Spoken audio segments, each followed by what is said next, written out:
Okay, so I was replying to Dean Reen on his video, and then he replied back. And the reason I'm thinking about this is because he said that Kelly dolls came out the same year he was born. And I thought, I don't think anything came out the same year I was born. And I thought, wait a minute, there is this one that I wanted. Now, a little backstory. Around 1980, I was at a flea market, and I found a booklet. I don't think it's this one, but it looked like that one, similar. It had Skipper. Well, maybe Skipper's that age. Um, but it had Living Barbie on the cover, and this one says Dramatic New Living Barbie. So it was actually produced in 1969, which I didn't know that. I thought it was actually the same year I was born. I have this hoodie, and I may have had one of these at one time. It was not the best condition because these they have a metal wire running through some of their parts, I think, so they don't hold up well over time. Hey, Mattel, if you want to reproduce a doll that's amazing, reproduce this one right here, because I would love to have a perfect condition of this one. She's got posability much like Jim and the Holograms with the ball joints all over, basically. I think even her feet are bendable. If you think of Star dolls from the 1980s, which I did have, I had Star herself. I wanted all of her friends, but I wasn't a millionaire as a kid. I'd buy one from every line basically that I liked. I had every intention of getting all of them, but of course, then I grew up. I mean, I was at that time where Barbie started turning everything pink. I was like, ugh, pink, gross. I was not into pink that much. Not really at all. I mean, peach was kind of cool back in the 80s, but pink, no thanks. And I remember somebody making fun of me for wearing peach one time. It was a preacher, actually. Like, somebody at a church was like, oh, why are you wearing peach? That's a girl color. I was like, no, it's not. It's cool. But anyway, backside story.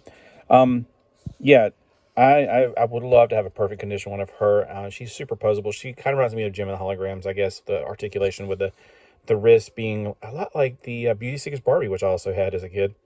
And I know she wore a lot of pink, but, whatever. She had a lot of articulation, which I loved. I don't think she has the shoulders of Beauty Seekers Barbie. I think I swear I've had one before. But she does have a ball joint in the shoulders, a lot like Superstar really made popular. Yeah, if you think of a Gem and the Holograms doll, you got pretty much the same thing, except I think her ankles also bend. So let's look at some 70s stuff here. That 70s Barbie. Where's the first one that they have as a dated 70s Barbie? Sorry for the glare. Barbie, the growing pretty hair. No, I would not want one of those personally. Hair fair. Nope, no thanks. This one, absolutely. I would love to have one of those. I think I had a small keychain of this, and I had a midge, I want to say, from this, but, of course, I didn't get it when I was a kid. I got it thanks to eBay and stuff later on. But it's the live-action Barbie, 1970. I love her groovy outfit. It's so groovy. Okay, I remember the midge I had this thing in her back. I don't know if you wound it up or whatever. I can't remember much about it. But she did have it wasn't like Living Barbie. It's live action Barbie, not the same. And she dances, basically. So, I think maybe Malibu Barbie may have got started in 1970. Let's see. Yeah, 1970.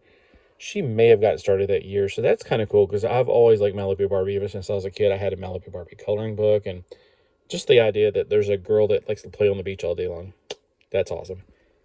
This is a pretty cool looking dress. So this is okay. This is the Living Barbie from 1970. You know what I just thought about? Just because they have the year, that means that was the box date.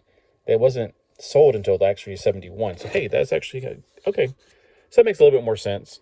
So, yeah. So the actual ones that were produced and put on the shelf are the 69 Barbies. So that one's cool. I like that one. Yeah, that one was in the booklet. Pretty sure that one was in the booklet. Yeah, that does make a little bit more sense now I think about it in retrospect. So even though they say 1968, but she was in the book. It's a year later is when they're actually on the shelves. So that kind of makes more sense. But I do remember the book it came with her, and she had blonder hair in the book. I like that. I guess it turned color over time.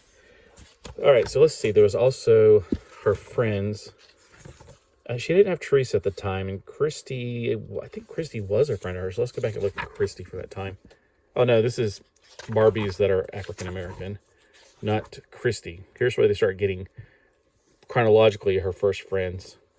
PJ was one of my favorites. Not that PJ. I didn't like that one that much. It was PJ from later. I do have that dress somewhere. Oh gosh, I'm running on 4 minutes. I didn't mean to go this long. Oh man, I would love to have that one and that one. So this is her African American friends with a different name. So we're looking at live action or talking. Yeah, that was definitely the book right there. So I'll find the book one day and go through it. But I was just thinking about that, like what was started in my time. So I think Malibu Barbie actually was started whenever I was started, technically, sort of. There's the PG I love. Gosh, I would love to have that one right there. Especially the sun loving. I love that tan line. There she is. That's the PG I knew. And those little beads. I mean, that must have took a long time to thread all those beads. But this is the best of all of them, in my opinion. She had superstar arms. That's interesting, because I usually have those zombie arms like this. Well, anyway, I've already babbled for 5 minutes. I just wanted to cover that really quickly and how to... I tried to do it first, but then I got interrupted by a phone call. All right, thanks for watching. Have a fantastic day, and let me know what toy line started the same year you were born, or how about this? Or do you actually collect a toy line just because it was born your year? I'm just curious. I did one time try to collect all the comic books that have my birth month and year on them. Because they have like April in the corner. That I never got finished with that project.